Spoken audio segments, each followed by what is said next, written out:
This week's New Yorker had a laudatory review of Woody Allen's new film, Jasmine. And the reviewer concluded the review by saying, Woody Allen has done a great job of satirizing the lifestyles of the rich who cocoon themselves against trouble in the world with their luxuries. But alas, in the end, their luxuries do not protect them during times of disaster. And I thought that was sort of impressive that a writer for the New Yorker could castigate people who read the New Yorker with that kind of statement. And it's kind of amazing that Woody Allen could, in his satirical movie Jasmine, castigate people like me who go to see Woody Allen movies. And so we should not be therefore surprised that Jesus should speak words that castigate people like me and like you who come to hear the words of Jesus. He does that in one of his most prominent parables that you have just heard read.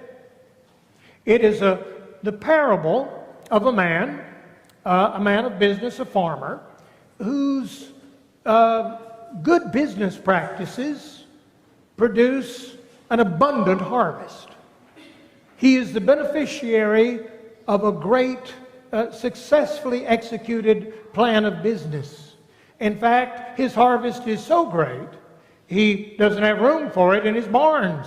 And so he immediately moves to tear down those barns and to build other barns so that they can hold all of his great harvest. I'm getting ready to teach a course in the Doctor of Ministry program at Duke on leadership. I know that those of you who've seen my leadership in action find that a little ironic, but still, a course in leadership. And one of the major themes of this course in leadership is that a good leader finds a way to be both a good manager and a good leader. Well, here's a story about such a person. This person is not only good at managing this miraculous harvest and producing it, but he is a decisive leader. He moves quickly. He tears down these barns. He builds bigger barns. And then he says, soul, take ease. Be content.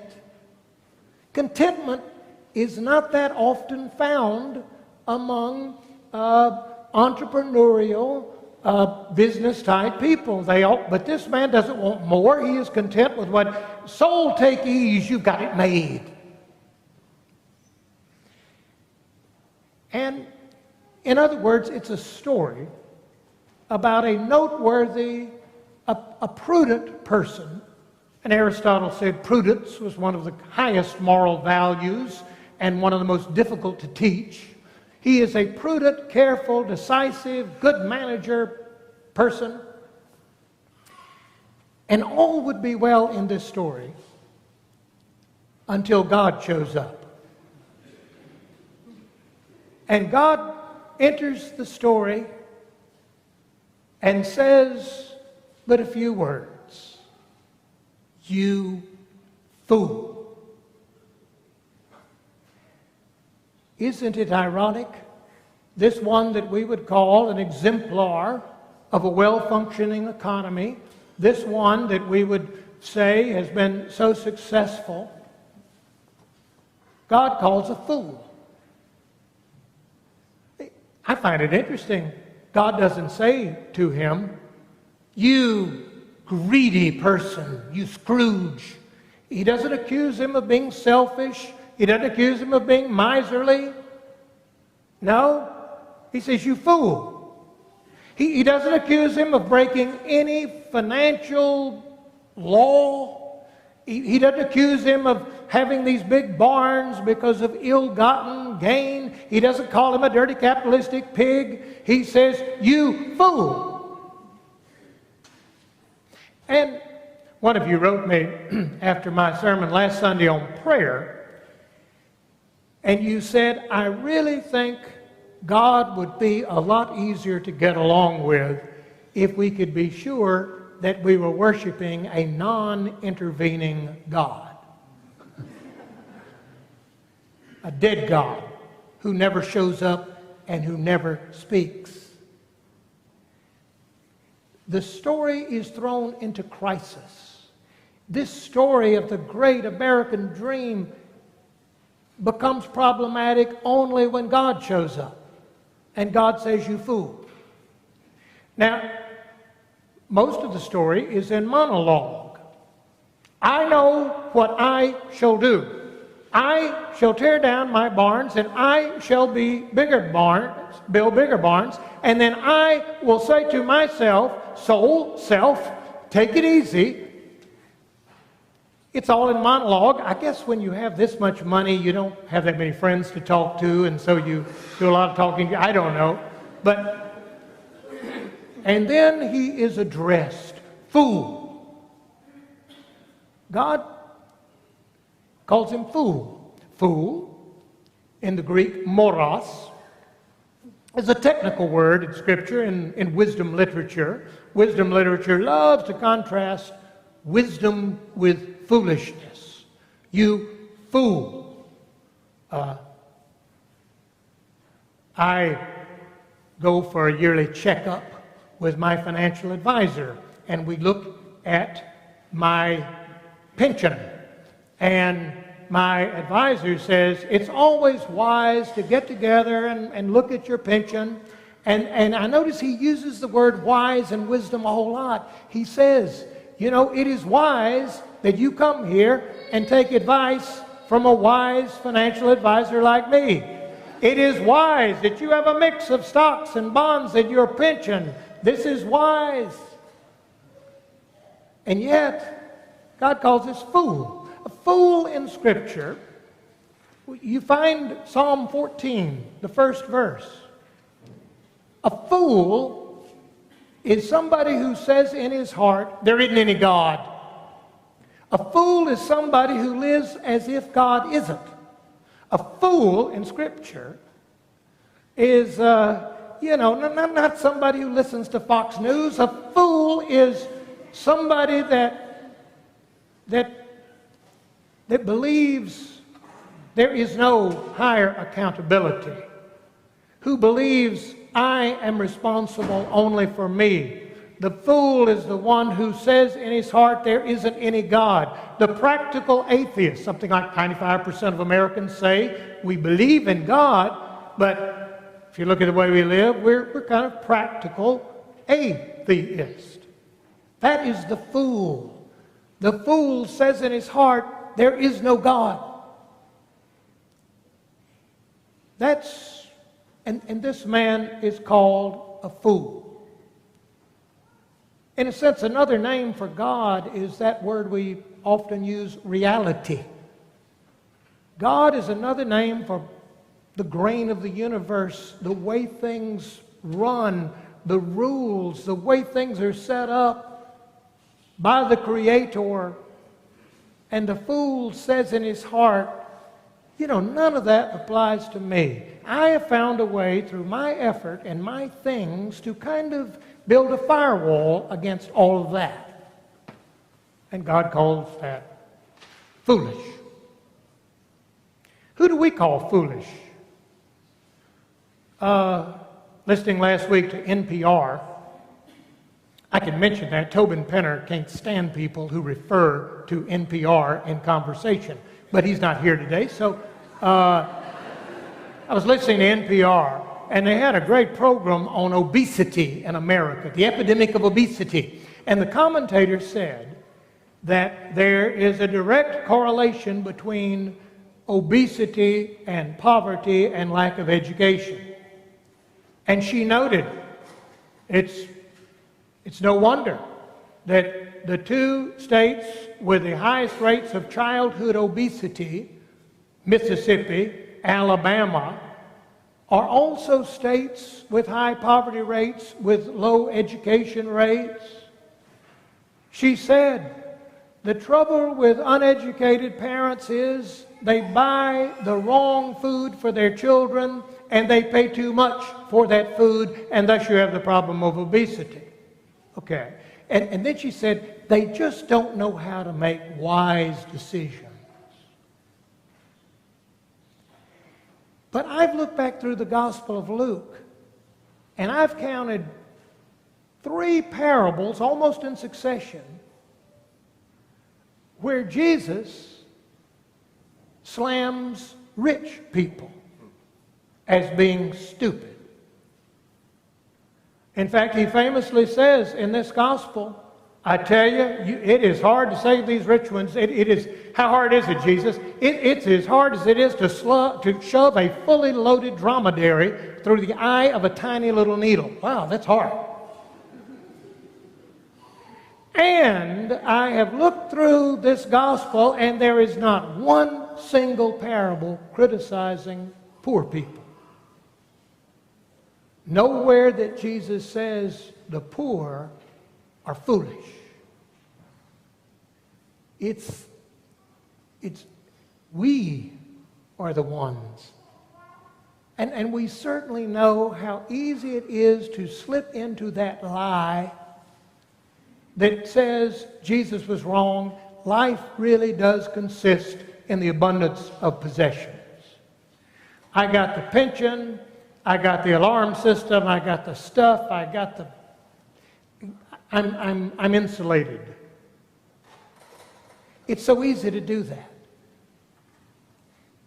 In fact, it's so easy to do it, it makes me want to ask Jesus, okay, I know that there's a line you cross over when these riches that you accumulate become your spiritual undoing. Yeah, that is so easy to do. And how do you know that line, Jesus? We only, in my experience, accumulate riches for good reasons. Why are you working so hard? Why are you spending so much time at the office? I'm doing it for my family, okay? I'm doing it for the kids, to provide a better life for my children. Why are you working so hard? You're 67 years old. You should be retired.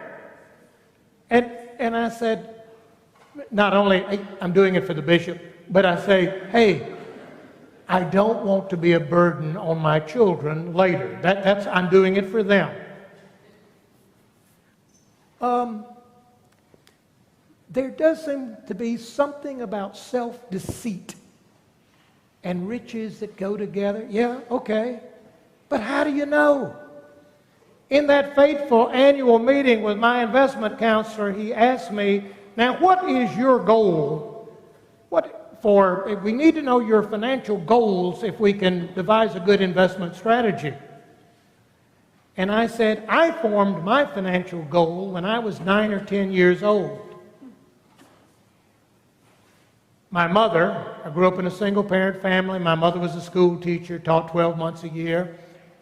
I remember the evening my mother cleared the dishes away, and she sat at the dining room table with her checkbook open, and she sat there all evening. And I said to her, can't you come read a story? And she said, I will in a minute, but the man at the service station told me that I need a new battery for the car. And that battery costs $19. And I got to sit here till I figure out how I can find $19 in my bank account to pay for that battery. And I didn't know a lot at 9 or 10 years old, but I knew enough to stand there and say, as God is my witness, I will never be in this situation myself. And I succeeded. And yet, how do I know when I've crossed that line between prudent, careful, wise financial planning and into sinful self-deceit, atheistic rebellion against? How do you know when you... It's hard. Which makes me glad that on this Sunday, when we read a tough parable like this one, and we admit to the enigmatic quality of sinfulness, it makes me glad we're having communion. And when we have communion, you'll note I don't stand up and say, everybody that's got your slate clean, come on down to the front here and have some body and blood of Christ. This is only for sinners. And a lot of the sin we commit, we commit it in the interest of doing good. And we don't know the foolishness and the wisdom, and Jesus says, well, come on down and have some grace anyway. It's only for sinners, thank God. And just one more thing. Back at the divinity school, I had the student show up. And he said, I got married this summer. And my wife and I have a real dilemma that we would like you to help us with. And I said, oh, that's good, because I've got a wonderful marriage, and you've come to the right place. And he said, well, it really doesn't have anything to do with our marriage. The point is, we grew up in affluent homes in North Carolina. I have always had everything I needed and more. And I got to tell you, I'm not proud of this, but I like nice stuff. I like a nice bicycle. I like a nice audio system. I like nice things. I said, oh, okay. I don't know that that's a sin. He said, well, the trouble is I've done some research and I found out the starting salaries of Methodist preachers in North Carolina. And my wife and I have prayed about this. We're just not really sure if we can handle this. And I wanted to come and ask you for advice. And I said to him, you made a good grade in my class, but I didn't know how wise you are. You are really wise to come in here and talk to me about this. I tell you, I have seen it. I have seen some great Methodist preachers fall away because of money. I tell you, I have seen some Methodist preachers sell their soul for a $400 raise.